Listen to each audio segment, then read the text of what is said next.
Well, good afternoon, Courtney. Hello, Heidi. And how's everyone doing out there? Welcome to episode 15. Can you believe it? 15 episodes already. Good heavens. I know. And we've just scraped just the tip of the iceberg of Courtney's life. And we hope you're enjoying everything so far. So I'm going to let Courtney take it over. And here we go. Enjoy. Thank you. Okay, then. One of the things that I didn't really go into was this little house that I was sharing with Jerry. It had the redwood trees growing through it, or it was built around them. And it was a remarkable little place. Now that whole acreage of private property owned by the Kellys, across the street they had a working ranch. Not a vast acreage, but it had the rolling open ground, scrub oak and rolling green hills. And the main house was over there, with your swimming pool, and it was really a nice setup, and the Kellys were living there while they built this beautiful circular house on the top ridge, which overlooked the ocean and whole of Marin County. It was a 360 view all the way around, and a fabulous spot. So the guy that ran the horse facility across the street and lived in the ranch house was Rick. He was a friend of Jerry's, and they'd been at school together. They'd done quite a lot of stuff together. But Rick is a big husky rancher, and Jerry was a horse jumper. He was a little guy. And but somehow or another, they had been friends, and of course I got introduced to Rick. And at the time, Rick was a California state bulldogging champion. I mean, he was top of the pops, and Rick wanted to check me out, but he had his standards for who he was going to take on as a friend. He had to respect them, and his level of respect was always physical, really. So he wanted me to bulldog a steer. Now his steers, I think the standard for bulldogging was more like 450 pounds for a small steer, right? Which was a handleable size maybe for and also calf roping. Well, these steers were big. They were way overgrown. They're much older than these, and they weren't calves anymore. They were getting on to be full-blown steers, and they were 750 pounds maybe. They were big horns. I said, well, I'm not going to jump off a horse and land on one of those horns. I'm just, that's. He said, no. He said, you can get in the chute with the steer, get on its back, get its horns, and then we'll open the gate. Well, okay. Well, okay then. I'll do that. So we set up, and they were alongside, and that was the Jerry would haze for Rick. I don't know if I talked about this, but with the bulldogger, the gates open to the steer and the bulldogger and the hazer, and now the hazer keeps the steer in a straight line, stops it moving off to the side. Otherwise, the bulldogger's just like chasing around the arena. It's not going to work. So the hazer has to keep that steer in line by keeping alongside it. And hopefully the bulldog is right up with the steer, and they go out, and as quickly as possible the bulldog falls onto the steer's neck and takes the horns and throws it down. It looks easy from from the arena fence. So anyway, are you ready? I'm on the steer. It's like I'm bobbing me up and down. The gates open, and this thing is just, its head's going up and down, and it's just hammering me into the ground, trying to get my heels down, and and just when I think I've got it, he ducks his head down, I go over the top, the steer does a headstand right across my chest. Right at the last moment, I realize the horn is going to go through my chest, and I moved it, and it does a headstand, it goes kunk. Oh, there goes a rib. And but it's all, happening in a split second.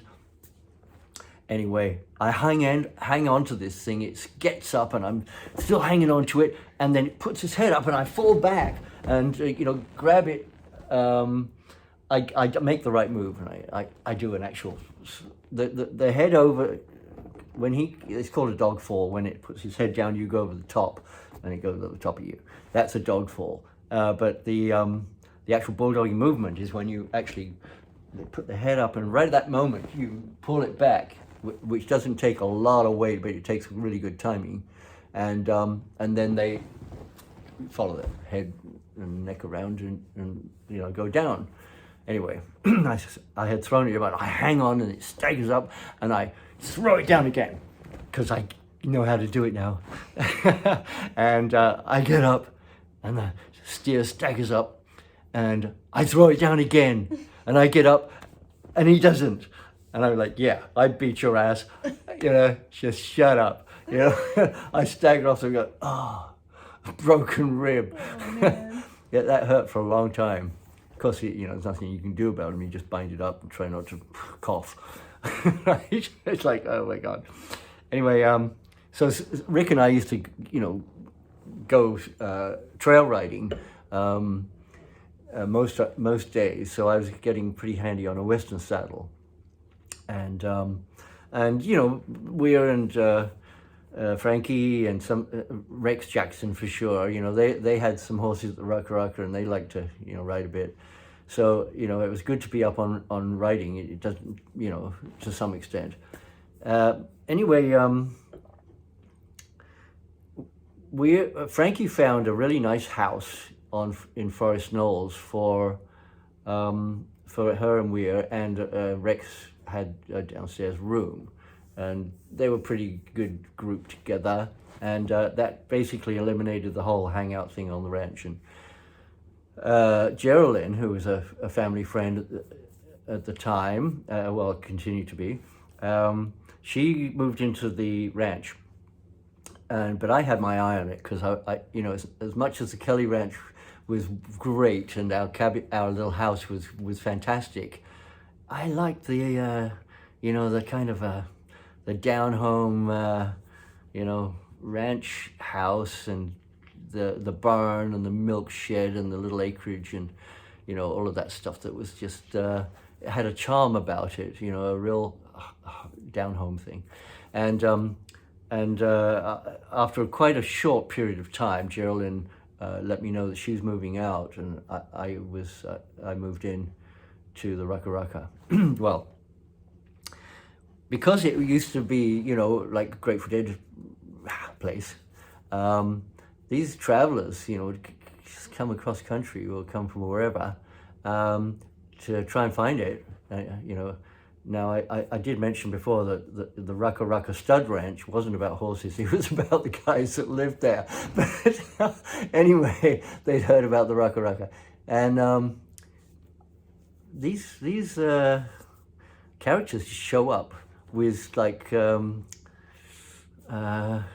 with they were cocktails of psychedelics, and they wanted to give them to the band, and the band wasn't there. I was there, and so they said, well, here it is, and I said, well, I'm probably going to test it first before I, hand it over to the band, to make sure it's, good. And they said, whatever, that's cool, So I got to be the recipient of a number of extraordinary psychedelics that I tried.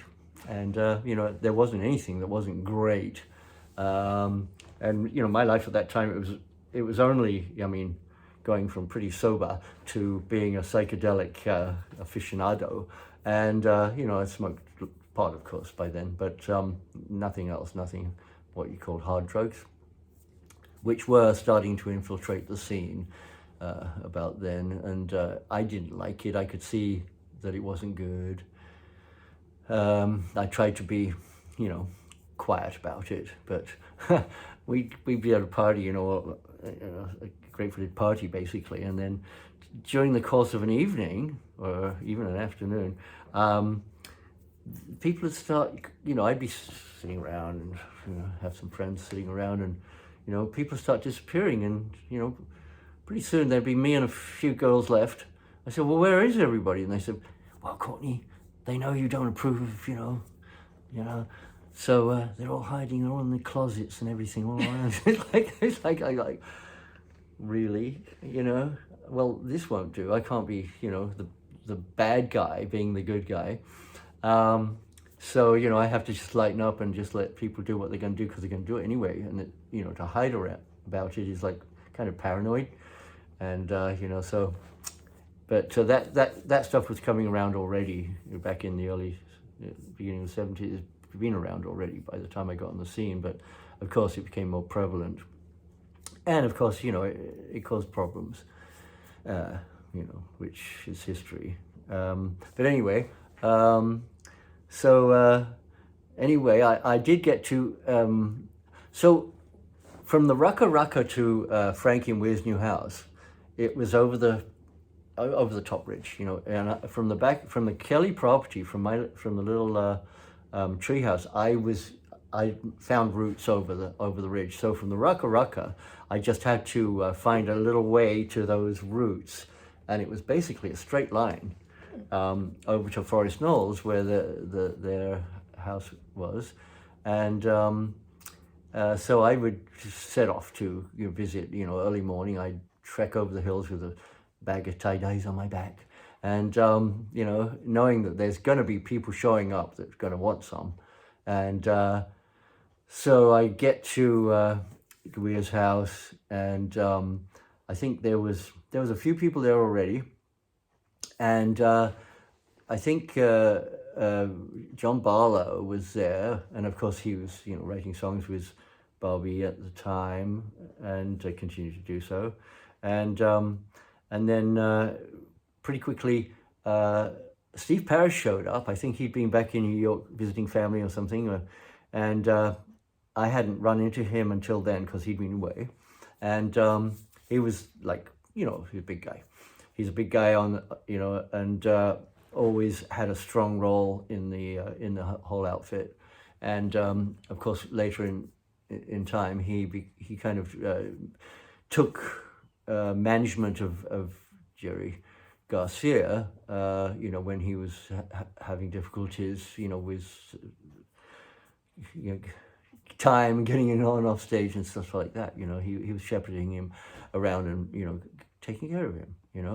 That was quite a bit later, of course. The man just worked himself, to death. And but Steve was always a wonderful, stalwart person, and of course, he was great as a stage manager. Nobody would mess with him, and then Sam Cutler showed up. Well, I hadn't met Sam before, but Sam was, he was taking on the role of managing and booking.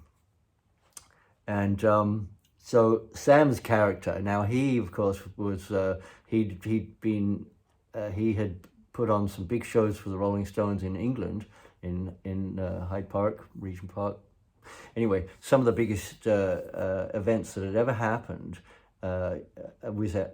for rock and roll, and never had any problems. They were always really successful, massive amounts of people, like 350,000 people, and no problems. So they employed him to run their first American tour, and their first American tour, of course, it ended in the Altamont gig, which was a catastrophe.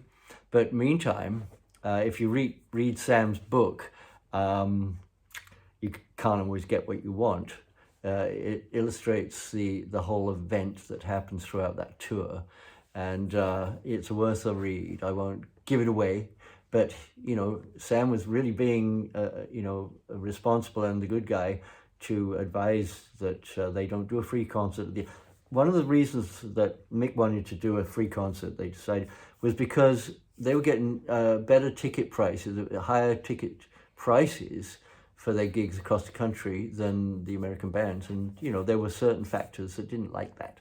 And they were into, screwing with it. And, and anyway, read the book. You can't always get what you want, by Sam Cutler. It's really a good read. I was absolutely enthralled. It was a real page turner. which would be, as in Sam's language, he called it narrative drive. Great expression. It's just absolutely exactly what it is. And so anyway, I meet Sam. Well, Sam's like a Cockney, right then. Right, what you got for us? I said, well, I got some, tie-dye. Everybody's getting shirts and stuff like that. He says, oh, I want 4. And I said, okay, well, I've got 4, in your size. And he said, yeah, but I want a deal.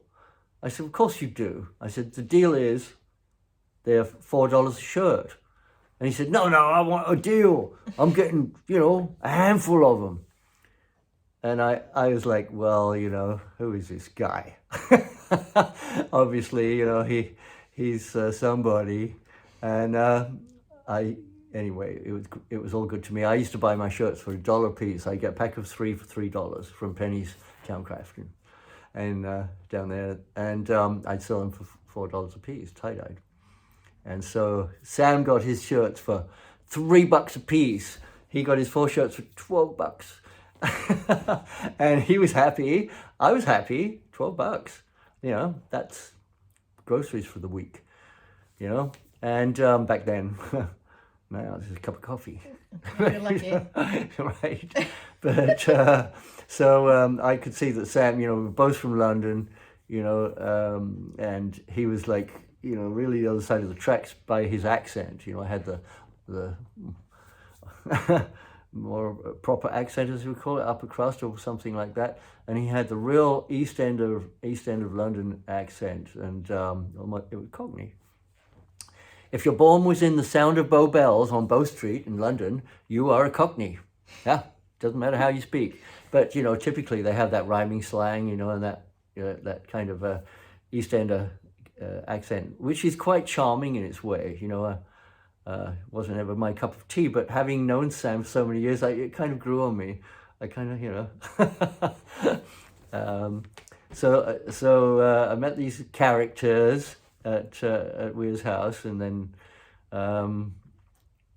I do remember that Jackson showed up, Rex Jackson. He was